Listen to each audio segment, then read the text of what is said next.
everybody. This is Megan. And this is Steven. And this is the Synchrony Podcast, where we talk about transforming apostolic dating culture and ending loneliness in the church. Do you see this? Do you see that? We have significantly smaller bags under our eyes. That's true. It's because we're recording in the daytime. We are. And we took naps. Naps, yeah. It's a holiday weekend. Happy belated 4th of July, everyone. Hope you were safe with your fireworks setting off and still have all your fingers. Yep. We slept. Yep. Because we are parents who are lame and don't do things. Our kids are not old enough to truly appreciate fireworks, and so yeah, and I am too risk averse. I am not. I know. I am aware. Either way, it's been chill. Yeah. I don't think we have any announcements we need to make at the beginning. I think we can just sort of dive in. Just dive in. Dive on in. This is another episode request from a listener. Yeah. Yeah, which I'm super excited about that. You guys keep the ideas coming because some of them are very good, and it saves me a lot of brain power of going, I wonder what people want to hear about. So it's been nice to have some people send some ideas our way. Yep. Thank you. Yeah, we're gonna talk about Friends.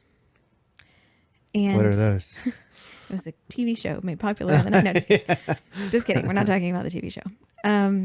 We are going to talk about friendship and how friendship changes as people navigate seasons of singleness, moving into marriage. The request that we got basically was from a single person who was saying they've really struggled with the transition of their friends out of the singles group, right? As friends have married. So a single friend. Right. Experiences another single friend get married. Right. So you have two people that are really close and one of them gets married and moves into married life and then life with kids. And the other does not.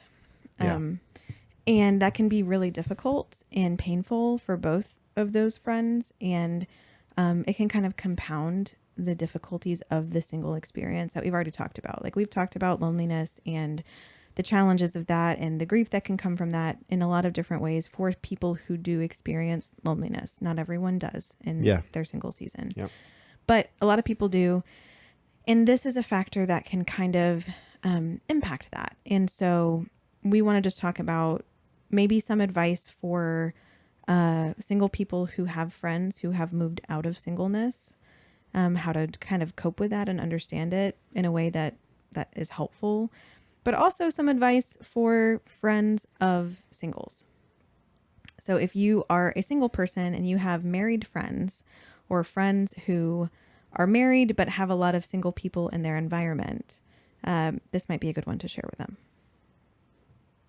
Sounds good. Sounds good. Sorry, there was a lot of friends and singles thrown around in that explanation. I needed a diagram. Yeah.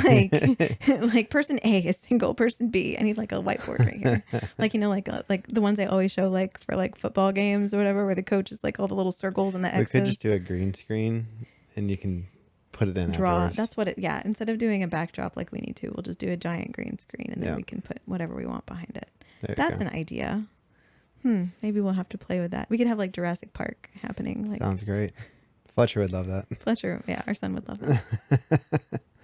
Okay, so I want to first talk about transitions in general. Yeah. So we've had the experience, even as a married couple, of transitioning into phases and that friends did not follow us into. Yeah. Right? So I think that what we're going to talk about is just the phenomena of two close friends moving into different phases of life. And that doesn't have to just happen because of marriage. Like marriage is not... that's careers, it's school, it's a lot of different things that can pull people apart. Parenthood. Yeah.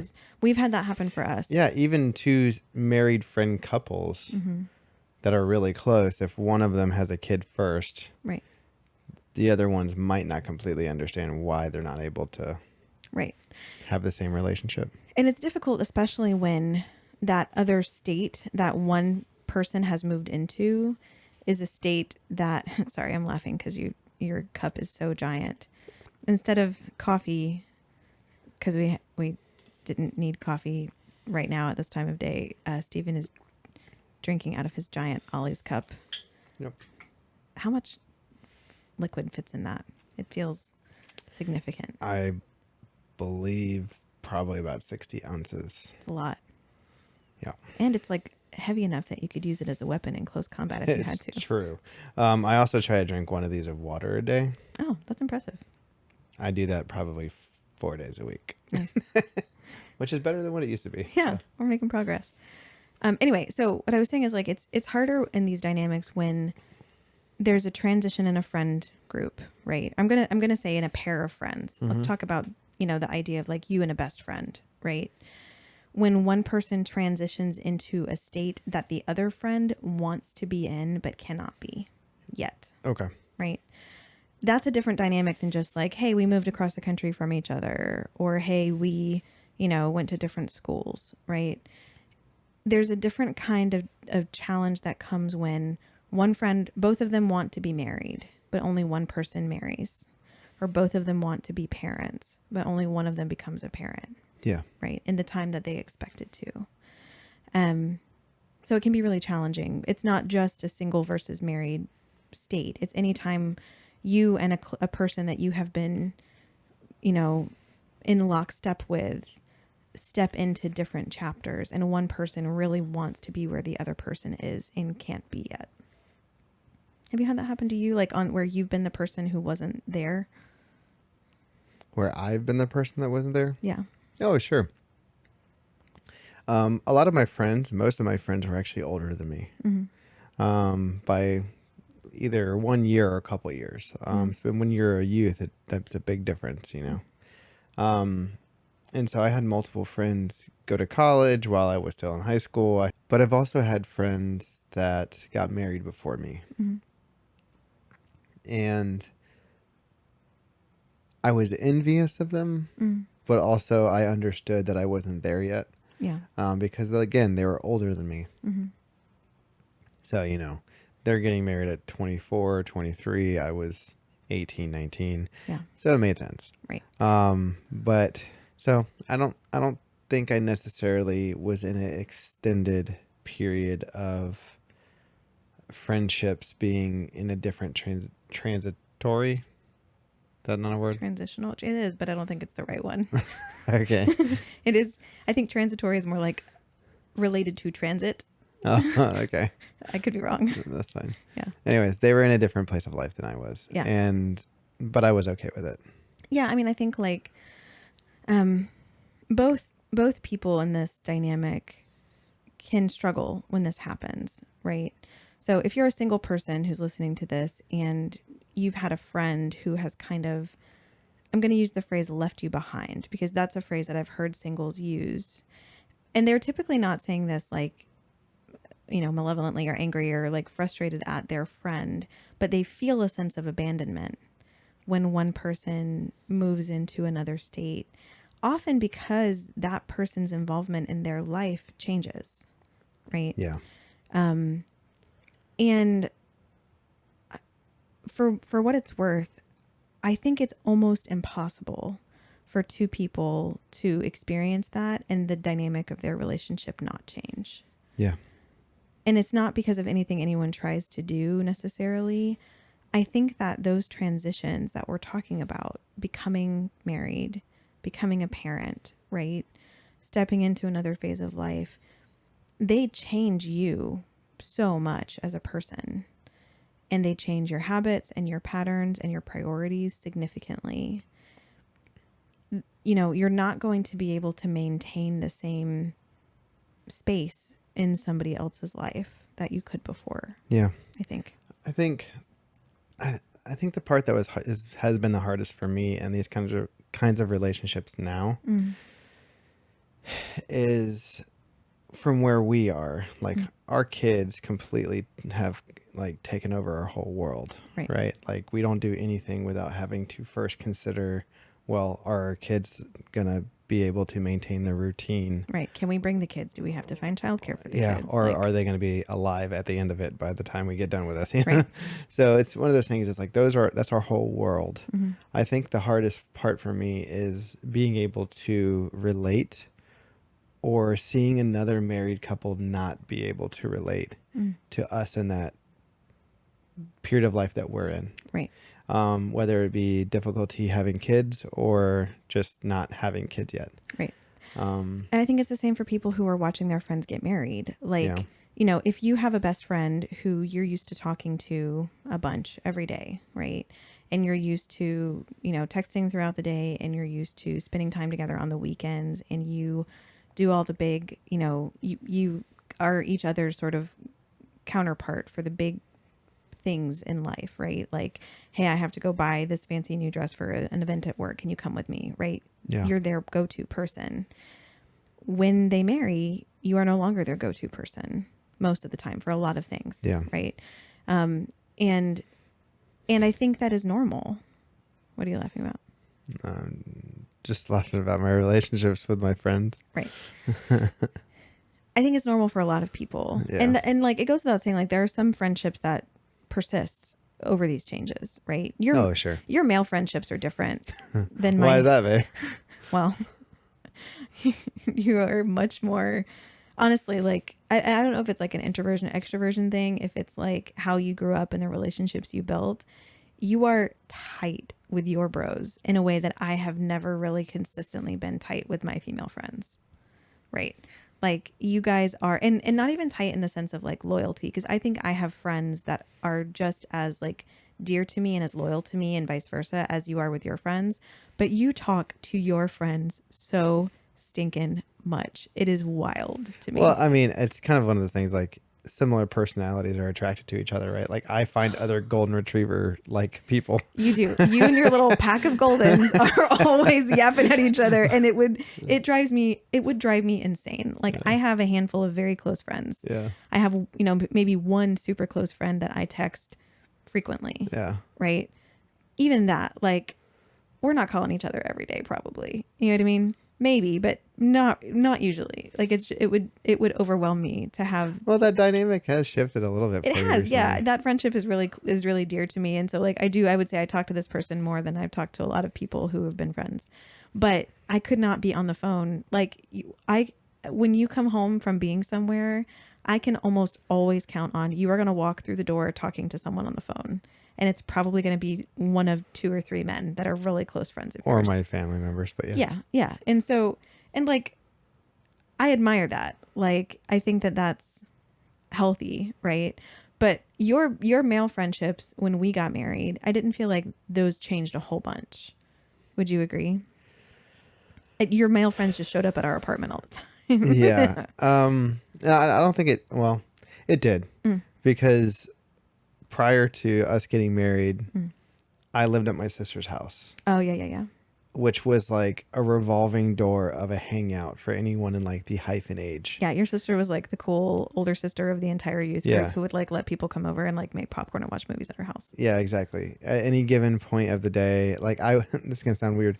I would come home and someone was sleeping in my bed. Like, one of my guy friends had to just like stop by and like fell asleep. Well, and your sister's house was like the place, like, you know how there's one person at a city with a big church. There's always that one person whose house is like the crash pad for if anyone's coming into town and needs a place to sleep. Yeah. That was like your sister's house. Like, she always had a futon for someone. Oh, for sure. Yeah. And so that was my comfort zone, right?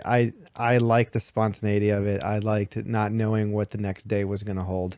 So I then got married to someone who had to plan someone 7 days in advance. And if not, then she was extremely stressed for the rest of the week.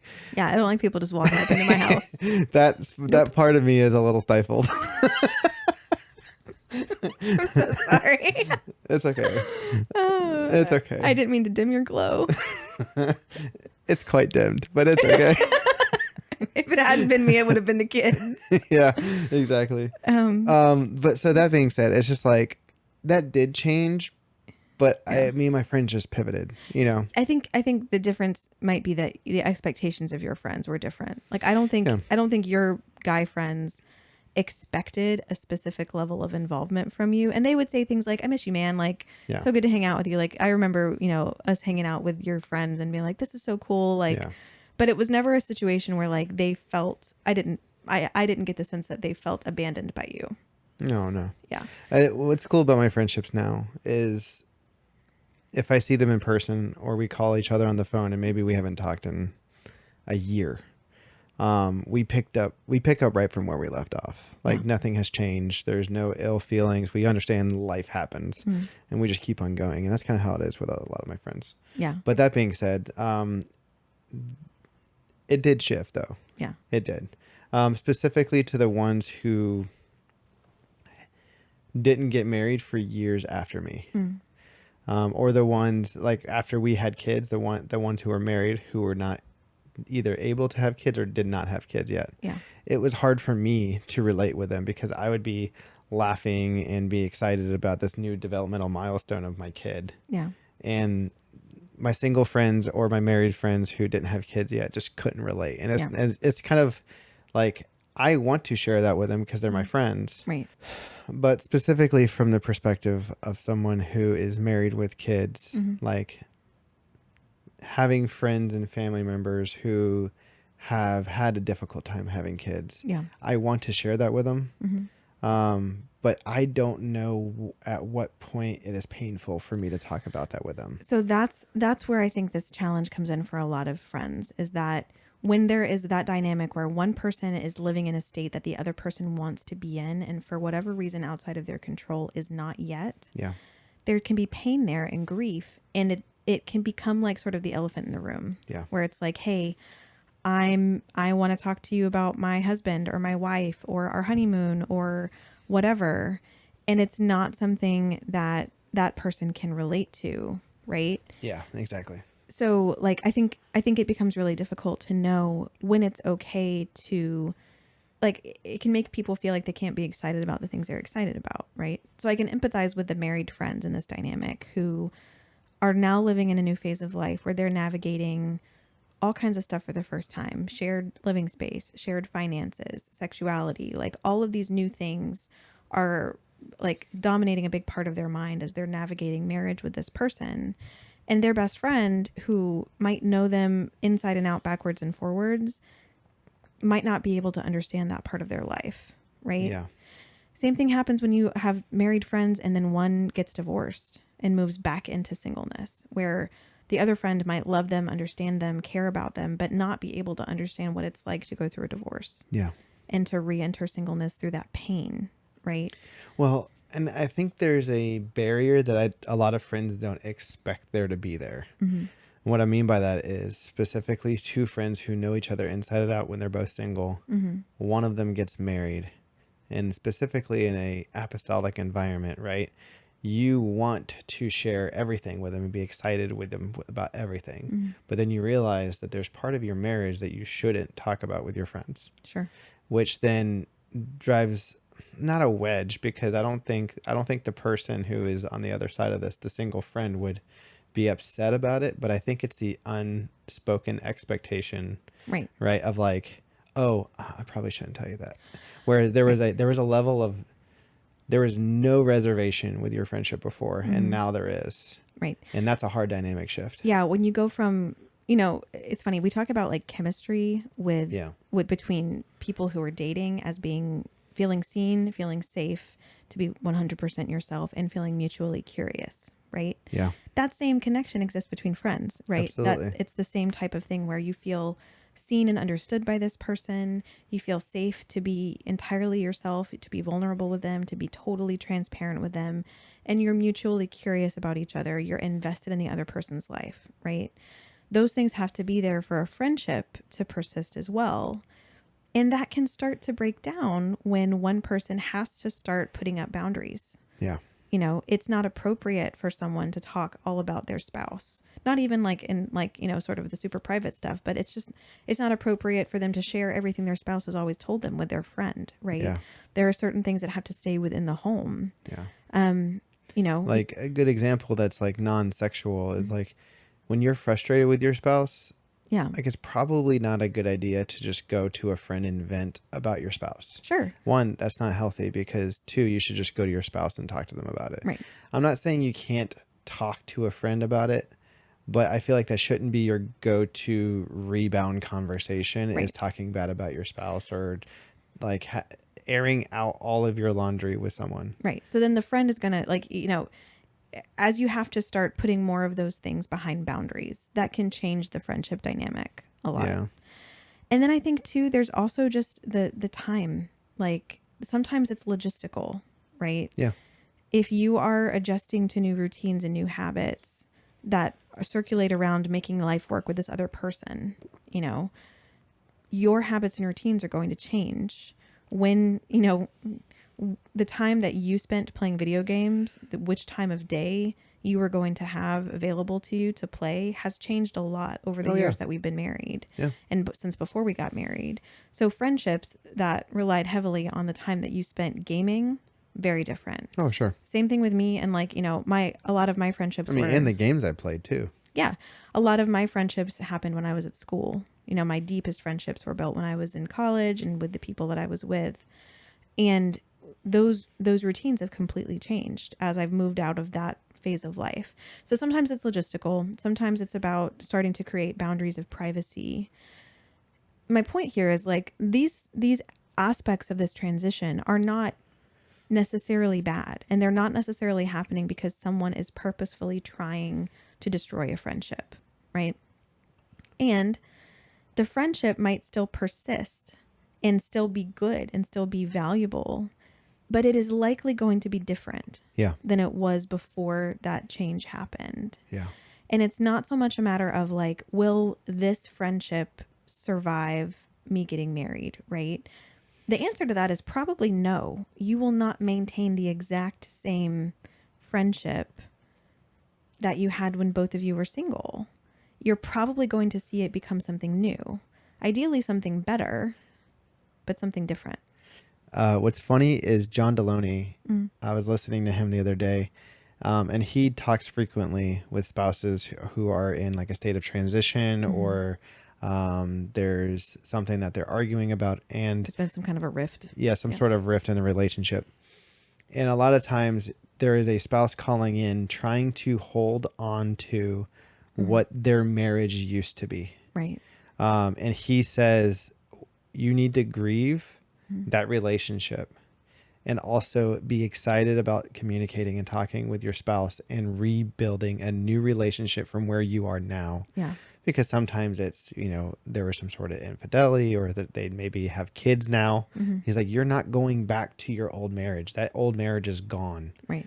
Not in a bad way, but you need to communicate with your spouse and build something brand new. And I feel like that's very similar to friends too. Yeah. I think a lot of times the reason why rifts in friendships develop is because they're trying to hold on to what they used to have. Right. And life has changed and the landscape is different now.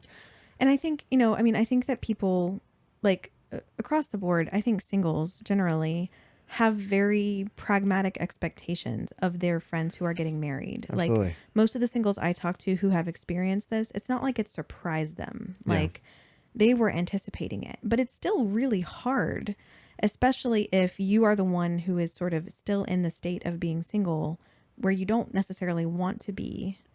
And you're watching someone that you care about move into that phase and it is diminishing their involvement in your life. Like there is no way around. That's just really hard, right? Oh, and yeah. it's totally okay if you've experienced that to feel grief around that and to feel frustration around that. Not at the person who's gotten married, obviously, but just at the circumstances. So I want to acknowledge that real, actual grief. Yeah. And make, you know, give space for it. It's okay to be upset that the friendship that was so important to you is not going to exist in the same way, right? Oh, yeah. But I think we want to also, I mean, I want to encourage singles to give grace to the friends who are moving into those new stages because, again, they're going through a transformation and it is going to change some of what they can offer to you as a friend. And it's one of those situations where I think if singles have the expectation that their friend is going to work really hard to be the same person they always were, that might set them up for failure, you know? I was about to say, a lot of the frustrations that come from these relationships is unmet expectations. Yeah. And I think that just needs to be a conversation over some breakfast or some coffee and say, hey, like, we need to reevaluate what this friendship should look like. Let's put a pin in that because I want to come back to that at the end and kind of give like a practical framework for how people can have a conversation about that. Cool. Okay. Because I think like if you're listening to this and you're a person who is about to get married or, you know, you've been single, you are going to be the one transitioning out of this, you know, dynamic. Or if you are the friend of someone who's about to get married, you should sit down with them and have a conversation about this. And we can kind of talk you through some ideas of how to do that. Yeah. So we talked about, you know, kind of encouraging singles to see their friends that are moving out of singleness with some grace, Yep. right? I do want to spend some time, though, talking to married friends of singles, because I do think that there is sometimes room for them to be more intentional about how they approach that season for their single friend. So actually, I want to go to a story from your family, and I don't know, we didn't get their permission to share this, so Okay. we're not going to say names. So we have some family members who have wanted to be parents for a very long time, and for whatever reason have not yet become parents, right? Yeah. Past when they expected to. Yep. And you had a conversation with one of those family members at some point, I think, as we were expecting maybe our first baby. I forgot about this. Yeah. Yeah. And you guys talked about, you know, basically how to navigate that, right? You were able to have a really honest conversation with them about it. Do you remember what they said? Oh. If you're listening to this, forgive me for misquoting it. It's something along the lines of like, thank you for considering us, but we also want to celebrate with you. Yeah. Because your question was basically like, how much is it okay for me to talk about our children in front of you guys? Like, yeah, because I think there's a walking on eggshell mentality. Yeah. Because we're like, well, I don't know how much is going to hurt. But then also I feel like those family members or friends can also feel left out. Exactly. So it's like, I think it's just unmet expectations again. Right. But so you asked them, and they were like, we appreciate that you were thinking of us, but we do want to be involved. Yes. Right. Yeah. And that's kind of what I want to encourage married people to understand. Like, if you are hesitating to involve your single friend in your married life because you don't want to make them sad or jealous or frustrated, right? One, we're going to have a conversation about that with them, but also you have to give them the benefit of the doubt that they're going to be able to set their own emotional barometer at a place where it's safe for them, right? Yeah. And still involve them, still invite them into your life. I want to admit I've been very bad about doing this with my friends who have been in other stages of life, I think. Like, I have friends who, you know... Yeah, because it has to be scheduled 7 days out in advance. Yes, because I can't do spontaneity very well, Stephen. I'll pray about it. Yeah. No, but like, I've had friends even just like who have been married when, you know, we were all married and they've gone through a divorce, right? Or friends who were single for a period of time after we got married, or friends where we just lost contact because we both had kids and like went in different directions with the kids. And I don't feel like I did a great job of really investing into them and inviting them to participate in my life in the times when the transition was very hard for me. And honestly, in hindsight, I needed those friends more. Yeah. You know, when we were transitioning into parenthood, and even in the early years of our marriage, I wish that I had leaned more heavily on some of those really strong female friendships than I did. Yeah. I'm grateful for the ones that I did have and that, you know, kind of have persisted or showed up throughout these seasons. But looking back, it would have been helpful for me to have had some more involvement from friends. Yeah. And there were moments where I did let friends into my life in those vulnerable times. You know, like I had a really close friend who was with us through the birth of our first child. And through hell or high water. Yeah, we really put her through some stuff. Sorry. She's a little traumatic. But no, like, you know, having her there through that process was so helpful for me. It was so important for me during that season. So I want to encourage married people to not try to curate your single friends' experiences of your marriage for them. Like, be vulnerable and open with them and have a transparent conversation about it, but allow them to tell you where to put up boundaries, right? And be okay if they say like, hey, I want to come over to your house and hang out and play board games with you guys. I love that. I don't want to see you making out on your couch while I'm there. Right. Oh, sure. Like, allow them to tell you, like, hey, I would love to go to Six Flags with you guys. That would be really fun. But I don't want to go with just the three of us because I feel like a third wheel. Let's bring a couple other people. Right. Give them the opportunity to tell you what does and doesn't feel good to them, but give them the chance to be with you. Yeah. In the spaces where you feel like they can be. You know, See, don't assume that they don't want to be there. I also want to say the contrary, though. Okay. And I'm sorry, because it's kind of, I feel like it's going to be confusing. Mm. I feel like we live in a world where we're very isolated. Mm-hmm. The only time you see an example of relationship, whether good or bad, is just from your parents, right? What I mean by that is like a young adult is single and they go to church. They see married couples all the time at church, but in their Sunday best. Right. They're put on. That is the time that they see them interact with one another. Husband and wives interact with one another. Oh, like, so you're saying like the only examples they have of godly marital interaction is just the surface level that they see at church. Yes. And so I think that opening up your house to singles and seeing people casual, seeing people having like conversations with their spouse and making fun of each other, or like the normal banter of the day to day is also really healthy for young people, or even single people in general to see. No, I think we're saying the same thing. Yeah. Well, and yeah, I guess we are. But what you said, obviously I'm not talking about making out on the couch, but like at the same time, I want some people, their home relationships have never seen a healthy marriage before. Right. They're like, maybe their parents are divorced, or maybe there's an abuse in this situation, and it's very difficult for them to see a husband and wife together and not hurting each other in some way. Right. So I think that it'd be really cool to see a husband and wife that truly honors each other. And gives their single friends access to that. Yeah. And so one of the things that I think that popped in my mind was small groups when we were in Fort Myers. Yeah. I'm thinking of Joe and John. Yeah. Love you guys if you're listening. Two, you guys are both married now. But yeah, they were brothers who were in our small group. Yeah. And they were young, single, and I absolutely love them. And they absolutely love me too. And they loved coming over just to, like, I was always apologizing about the state of our house and like how smelly my dog was because we had a 160-pound Rottweiler. Yeah. And Rest like, in peace, Titan. Yeah. But they came to me years later and said how important that time was to them. Yeah.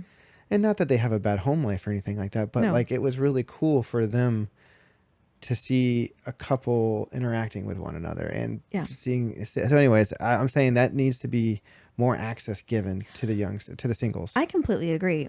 I think my takeaway is that if you're a married person hearing this, you need to let your single friend tell you the level that they're comfortable with that. Yeah. So first of all, have a conversation with your spouse about this and make sure that you guys have your boundaries figured out. Like, hey, we're going to be modest in front of each other's friends. Sure. We're going to, after this time of night, that the house is ours, everyone leaves, like we have to have our space. I'm not saying that you just let people run into your married life and be present in a way that's disruptive, right? It's good to have boundaries, but firm those up between yourselves, and then invite your your single friends into your life as much as possible, and allow them to tell you when it's too much, right? Yeah. Like, it's okay if your single friend is like, I love you guys, but I can't hang out with you past 6 p.m. because you just get gross, right? Like, and it's too much for me, and I just need to go home and like bleach my brain. That's fine. Don't stop being gross. Like after 6 p.m., allow the single friend to set that boundary, right? I feel like if that is truly a conversation, those are very newlyweds. Maybe. We don't know. Like, my point is like married people try not to preemptively diminish their access to your life out of a sense of protecting them. Yeah. Because you love your friend and you don't want them to be uncomfortable, and you understand how badly they want to be married, right? And you understand the benefit of that, and you understand the difficulty of that, especially if you are two friends who have been single together for a long time. this can be really hard because then it's like comrades in arms, right? Like you were making it through together and then one person like moved on. You know, you understand what that friend is going through in their singleness. Yeah. And so it's okay to understand and acknowledge that, but don't try to shield them from your life. Yeah. You know, allow them to say when and where they need to pull back. Because I think the alternative is, you know, like that feeling of abandonment, right? If there are ways that you can maintain your connection, that like, you know, if you guys always texted each other on your lunch break, if there's a way to continue to prioritize that, try. Yeah. Right. And I'm not saying it's always going to be easy. And as dynamics change, as responsibilities change, some of those habits are going to have to adapt too. But if there are ones that you can maintain, if you guys always go to the gym together on this night, or if you always go on this annual shopping trip, or you always, whatever, like try to keep those traditions where they make sense. If you can preserve what can be preserved, and don't cut off somebody's access to your life out of a sense of protecting them. Yeah. Let's talk about this conversation that we've been dancing around between friends, like what we think people would need to say. Oh, say what you need to say. Say what you need to say. What band was that? That's like old. It's like early 2000s, right? Dun, dun, dun, dun, dun, dun. Is that John Mayer? No idea. Da, da, da, da, da, da. Drop it in the comments. I don't know. I'm pretty sure. I don't remember. I feel like it was on every movie soundtrack for a while. I'm pretty sure it was John Mayer. Anyway, one of those like shaggy haired white guys that was popular in the early 2000s. There's a lot of them. There's a lot of them. Shaggy haired white guy. Okay. So let's just say we're going to pretend like we're two friends, right? One of us is getting married. The other one is staying single. What does that conversation look like? Like, when do you sit down and start talking about like, how are we going to do this? Right. In an ideal world, Mm-hmm. It'd be before like the marriage happens. Yeah. With the proper expectations, that not making false promises of like, nothing's going to change, bro. Right. You know, but I have a feeling when it's going to happen is there's been months of awkward silence, or one person reaching out and the other one not being able to follow up with, or a lot of plans made and then someone not following through with them. Yeah, I mean, I'm hoping they have this conversation as the relationship is getting more serious. Like, yeah, that's but ideal. I'm trying to be realistic though, that because these are the people who are listening, who are in the middle of that right now, and they don't know how to either try to re-establish connection with their friend, or at least set the record straight to have a healthy, honest conversation. Okay, so as early as possible, or when you notice the relationship dynamic is starting to change. Yes. Okay. And then I like what you suggested before, like, hey, let's go get coffee or let's go get breakfast. Yeah. Right? Like, let's go sit down in a neutral location where we can focus on each other. Right? Yeah. Or let's go for a drive together, a long drive in a car where we can. Or around a disc golf. Sure. Yeah. Always around a disc golf. You know, like be in a space together where both of you are really comfortable. Yeah. Right. And where it's easy to talk. You're not going to get interrupted. And then I think you have to have an honest conversation about what's happening. So you have to call it like it is. You can't pretend that nothing's changing in the relationship. Right. Yeah. So it's saying things like, hey, you're about to get married. Right? If I'm the single friend, you're about to get married. And I know that we're not going to have as much time to hang out with each other. And I'm sad about that. I'm going to miss you, even though I'm so happy for you. Right? And I know that our relationship is going to look different. And I want you to know that that's hard for me, but that's okay. Like, I'm happy for you in this transition, even though that's hard.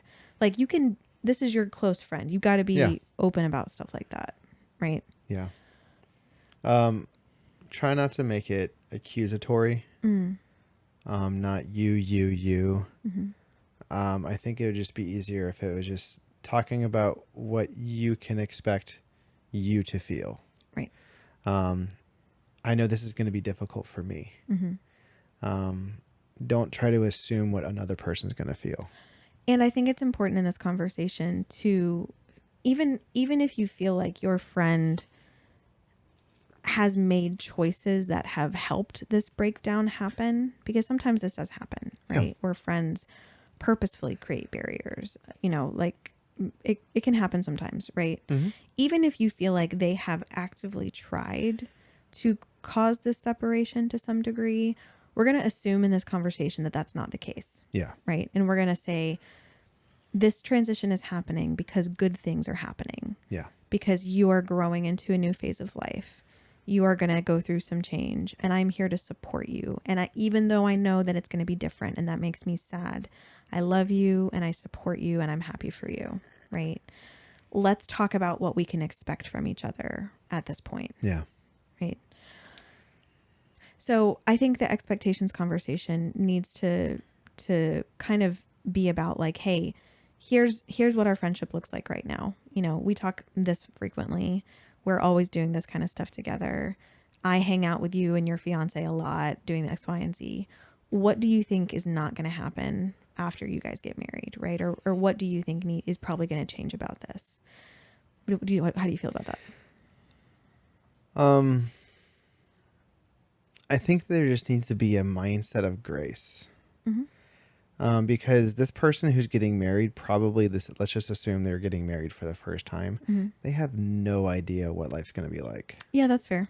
And they might have. Neither of the people in this conversation have no idea what their life's going to be like. Maybe, yeah, unless it's someone who's re-entering marriage after divorce or but something. let's just assume it's the friends who have never been married before. I'm going to approach it kind of similarly to how me and Nick operate. Me and my friend Nick, who lives here in the same town as me. He's one of the golden retrievers. Yeah, he actually owns 2 golden retrievers. Yes. What's funny is my other friend, Brad, also owns 2 golden retrievers. Oh my God. I never put that together. Wow, babe. You need some golden retrievers. I would love it if I didn't have to clean up their fur. Yeah. And I'm not going to get a golden doodle. No. I want a golden retriever if I would get one. Okay. Anyway, we're not getting more animals. Go ahead. Yes. It's what's really funny about this is both Brad and Nick are like tall, blonde, blue-eyed, like dude bros with golden retrievers. Like they fall into the same category. Like you just sort of copy pasted. I have a type. Yeah, I know. It's just so funny. Oh, that's funny. Love you guys. Yeah. And so anyways, my relationship with him is we're both parents. And we both have kids. His are a little bit older, my kids. Yeah. But we'll talk on the phone several times a day sometimes. And it's not long conversations or even completely deep or meaningful conversations. It's just like we're doing tasks. We also both have ADHD. So we kind of like, what is it called? Body double each other. Body double each other, exactly. But at the drop of a hat, we say, hey, I got to go by. Yeah. Neither of us are offended. Right. We both know it's probably a kid, probably work, probably wife, probably something. Right. But life happens and we're like, okay, cool. And we just continue on with our day. And if he calls back, great. If he doesn't, awesome. Yeah. And so I think it's one of those things that I think the friendships need to set grace in the relationship, that life's going to have weird turns that we're not going to expect. But as long as we have an open line of communication to understand, to give the other person the benefit of the doubt. Yeah, that's a really good point. So maybe it's not about getting into the specifics of what the expectations are. It's just that you're saying stuff like, hey, I care so much about you. And I know, if I'm the person who's getting married, I know that my time's going to be different. And I'm just asking, like, if I don't respond as quickly, if I'm not as accessible, please know that I want to still be really active in your life. And I want us to still be able to do a lot of what we still do. Yeah. And I'm going to try to prioritize that. But I don't know exactly how it's going to look. Yeah, right. Exactly. And so it's like one of those things that if one of us has to hang up real fast while the other person was venting about something that day, or there's a meaningful conversation going on. Yeah. If or if and when the person that hung up calls back, Mm-hmm. we usually are pretty quick to say, hey, I wanted to hear what you had to say, but I just had to go. I'm like, oh no, I completely understand. Yeah. We still have that open line of communication to say, hey, I didn't want to do that, but I had to do that. Yeah. So you're transparent with your motivations, Yeah. right? Don't assume that if your married friend says, hey, you know, I gotta go. I'm probably not gonna be able to get back on the phone tonight, that it's because they don't want to talk to you. Yeah. Right. Assume that it's because they've committed to spending some time with their spouse, or they have a difficult conversation they need to have, or they got to do their monthly budget. Like, Or wife walks in with a really angry face and the person goes, I gotta go, bye. that happens to you and Nick on a regular basis. Like, oh, see you later. What's funny is when Kelsey and I collude together and be like, go get your husband. Like, we're tired of them playing disc golf, and both of us walk in at the same time. It's bad when we both don't answer the phone. Yeah, I know. No, but like, so basically be transparent with your motivations, right? Yes. Yeah. So have this conversation where you're like, hey, I am committed to maintaining this friendship in whatever shape it takes. And I understand that it's going to change. And I love you and I respect you. And I want you to tell me if things make you uncomfortable. I'm going to, if I'm the person getting married, I'm going to continue to invite you to stuff. And you can tell me when you don't want to come. And that's okay. Yeah. I'm not going to get offended if you don't want to come to our housewarming party because it's hard, right? I'm not going to get offended if you don't want to come with us on these things because it's just hard to be around us. I get it. Yeah. Like, empathize with where your friend is, and vice versa, right? If you're like trying to invite your friend to do all the same like hangout stuff that you always did, and they're saying, hey, I can't do this at this time, or hey, it's not, I need to plan out more in advance. Don't assume that it's because they don't love you. Yeah.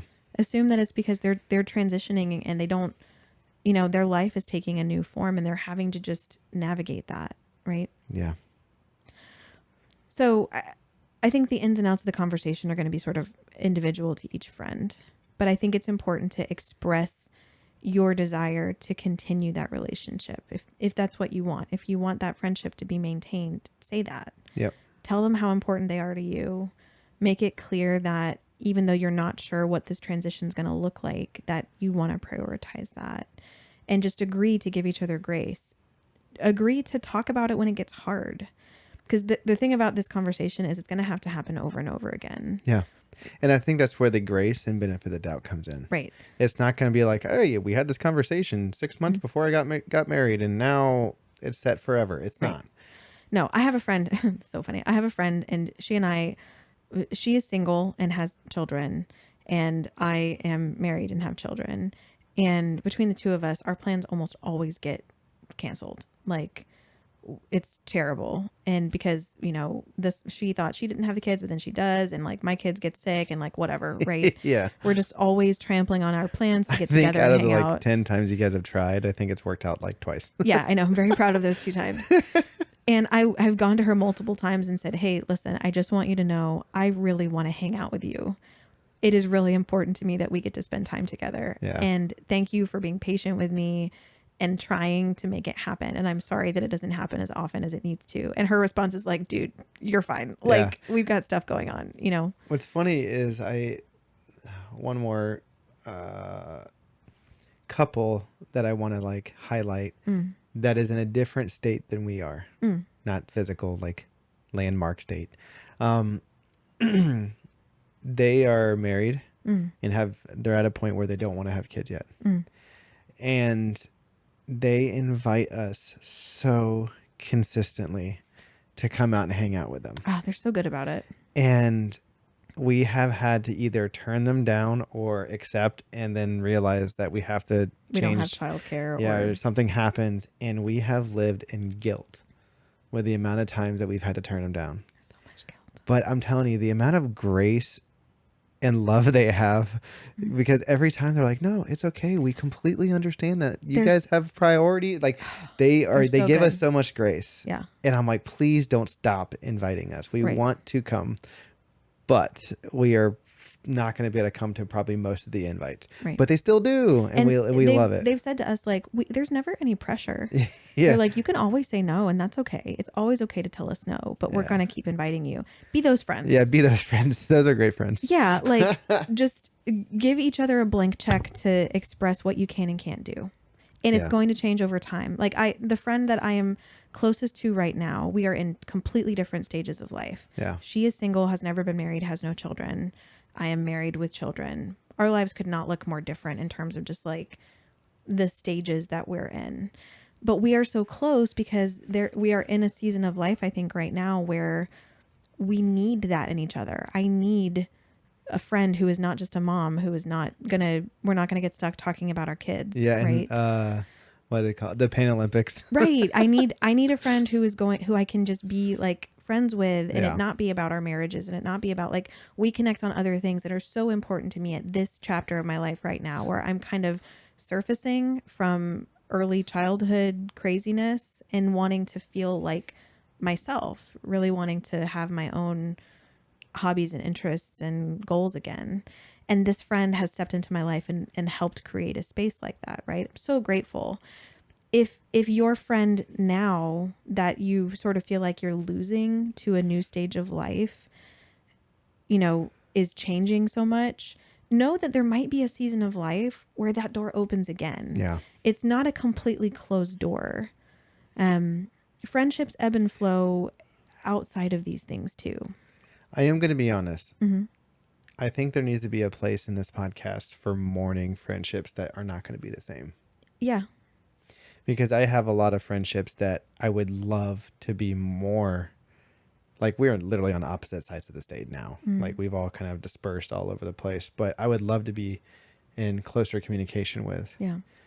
But life, like we're married with different ministries or single and like we're at such different states of life that we feasibly, it just is not as easy to keep up with one another. And there's not as much overlap in your lives as there used to be. So as you develop in your own directions, you're kind of moving away from each other. Yeah. And so I think that there's been points in which I had to intentionally mourn that, because if not, I was living in guilt. Yeah. Every time I thought about that person, like, oh, I'm not calling them enough, or I should. And when really it's just, we need to acknowledge the idea that there might be a time where friendships transition away from each other. I have my best friend when I was in college. I mean, like sisterhood relationship, right? Like probably the closest friend I've ever had in my life. After we left college, she's not apostolic. At the time she was Catholic, and she actually went into a convent for a long chapter of her life. Very difficult decision for her and her family. Very difficult decision for us as friends. And she went into that life for almost a decade, ended up actually leaving, and then going through a massive renegotiation of herself, her faith, her identity, everything changed. And there was a point in which I told her, I think right after she came back from being in the cloister, I told her, I am here for you as you are changing and healing. And I want you to heal the way you need to, even if it means that you are going to become a person that cannot be as close to me. Even if this friendship does not serve you, I want you to know that I want that for you. I want the life that you need to have, even if it doesn't have me in it. Yeah. And that's what's happened to a large degree. And I still struggle with that. I miss her so much. I miss that relationship. Like, I grieve it. Yeah. But it's more important to me that she's whole than that she's my friend. Yeah. And right now, the person who she has become is not the same person that fit into that part of my life. Yeah. That person is no longer who she is. And I won't try to compromise her by shaving her down to fit back into that niche, right? Yeah. So there is a point sometimes where you have to look at this person who has changed, whether it's because they've stayed single or they've gotten married or they've had kids or they haven't had kids.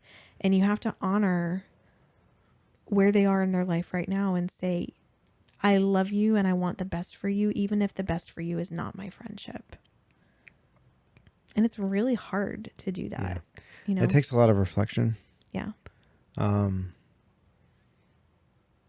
a lot of prayer.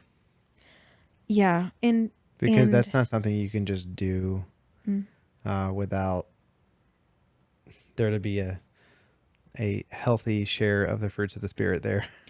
yeah, I mean, and you have to love them. Yeah. And know that it's not because she didn't love me or care about me. No. You know, you have to allow those people in your life you have to allow them to become who they need to become. Yeah. You know?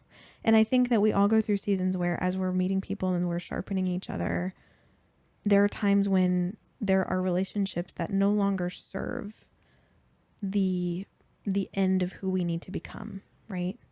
Where you sort of hit a threshold where it's like, we can't offer each other much anymore in the directions that we're going.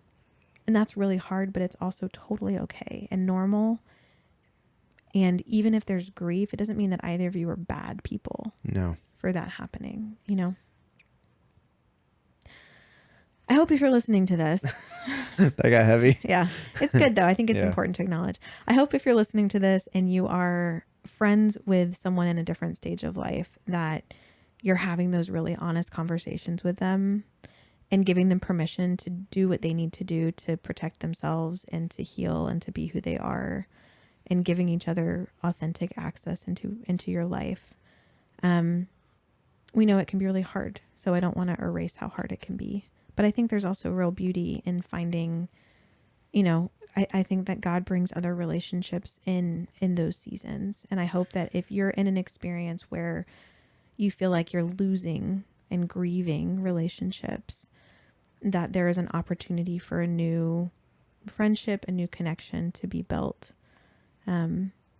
We're just praying that even if that connection isn't a romantic one, even if it's not a marriage, that God is going to bring together people who really need each other as friends for those seasons. Like, you know, even Paul did this, right? Like it was like Timothy for a bit and it was like Silas for a bit, you know. I'm not using Paul as my framework for relationships. I'm sorry. It's fair. He had a lot going on. It's funny. Oh. Anyway, anything else you want to talk about on this? No, we need to go pick up our kids. Yeah, our time is up. Yeah. Our freedom. Our freedom is gone. Expired. The only announcement I'm going to make is that a big reminder that Singles at Sea is happening in February. We're coming down to like 6 months away from the deadline. So we're going to start hammering this a little bit harder and talking about it a little bit more. Yep. If you have male friends who aren't interested maybe in matchmaking, but are interested in like just meeting people from across the country, we're going to need you to put this on their radar. Yes, right? please. Because I promise you that there are men out there that would want to come, and we just got to let them know about it, because not everyone has social media. Right. It's not that expensive of a vacation. We were talking about 3 days in the Caribbean, all expenses paid, like the whole shebang, right? It's a good way to get some sun. If you live in the cold, snowy north, it's the right time of year to get away. Next February, 3 days in the Bahamas. It's going to be super fun. We're going to have an amazing time. So tell your brothers and your cousins and your brothers-in-law and all your people that even if they don't want to, you know, work with a matchmaker or sign up for a dating service, we get it. You know what? And your uncles and your grandpas. That's right. Yeah, bring your grandpas. I could use some grandpas on this trip. Just all of them, these that we just mentioned, should be single. Yes. Specifically the single ones, single grandpas. Anyway, we want them to come and have a great time. And the more variety we have in age and in demographics, and you know, the more balance we have between men and women, the more fun it's going to be. So sign up. The information to talk to Chelsea, our cruise coordinator, is in the description. Yep. Hey, I love you. I love you too. I even love all the male friends that you have brought into our life and the spontaneous things that you guys do that don't fall into my 7-day plans. I just want to show how much, like you have tamed me so much. The fact of how spontaneous I actually want to be about my plans. Yeah. But I choose you.